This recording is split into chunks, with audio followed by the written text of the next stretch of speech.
Alright, so today we're going to go over some tips for improving your no-show rate and getting people to actually show up to the appointments that they schedule with you.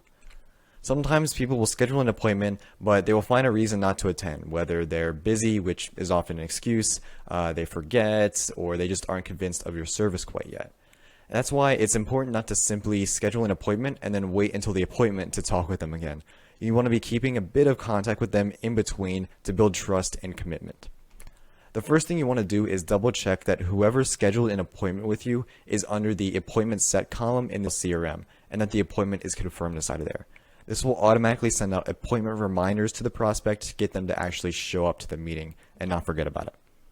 The next method we use is called the guilty confirmation script. Now this is something you use 24 hours before the appointment is scheduled, so that's not too early, it's not too late either, and it builds commitment in a prospect and kind of makes them feel guilty for not attending. I'll actually go ahead and go into the script and run you through it right now. So this is what the guilty confirmation script should look like. You use this about 24 hours before the appointment, and it goes a little something like this. Say, hi, name, this is your name, calling from your company, how are you? So introduce yourself, quickly go over to how are you. As we've talked about in the tips for early contact video, they should be a bit warmer to you now that you've actually scheduled an appointment with them, but still those same principles for early contact apply. And then I'm spending some time here putting together all of the information for our consultation tomorrow, and I'm just about finished with it.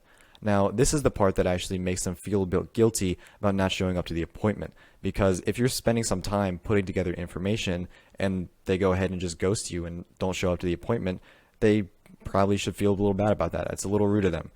And then you say, the reason why I'm calling is because I want to confirm a couple details with you. So we got that guilty point, and you just want to confirm the appointment details, their budget and time frame. So the appointment details and the details of what they're looking for in their service. And say, excellent. Then you want to ask them if they're the only decision maker in this purchase, or if there's anyone else involved in the decision. And if there is another decision maker, you'll say, perfect, will they be attending with you as well?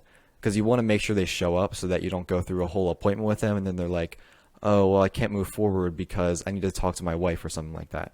You want to make sure they're actually showing up beforehand so all the decision makers can be convinced of your service one-to-one with you on an appointment. And then you can close out with perfect, I'm excited to see you tomorrow, and again, confirming those appointment details. Now, they could throw out some objections and actually try not to show up to the appointment. So they could say, we decided to wait, we decided not to purchase, and you can say, thanks for letting me know that. What specifically has you holding off for now? Again, uncover that true objection and not that smokescreen that they throw up, and they'll give you a reason, and then repeat and affirm that, acknowledge that, say, okay, that makes complete sense to hold off for now. Let's go ahead and meet for about 15 minutes so we can cover all the information you need to know when you're ready. That way you can make an informed decision on when the best time to get into the market is. You can change this up a bit, but something along those lines where you want to be still pushing them to that appointment while acknowledging that their concerns are valid. Alright, so that was the guilty confirmation script. The next thing I wanted to go over was the bulldog method for following up with leads, especially before an appointment. This is a more aggressive but still really effective approach for following up with your leads. The bulldog method is just making repeated calls to get through to a prospect. Sometimes people won't answer on the first call you make, but on the second one, they'll be like, who is this? And then they'll actually pick up the phone then. So if someone does not answer on the first time, then just try getting through to them again, maybe 1, 2, even 3 more calls afterwards, if you're up for it, to just drastically increase the chances of getting in front of them. The bulldog method is all about making multiple calls at once or grouping multiple calls in a day, whatever it is, and it's especially powerful before the appointment using the guilty confirmation script to make sure they show up, make sure you actually get in front of them within that time. So those are some tips for improving your show up rate within your appointments, and I'll see you in the next video.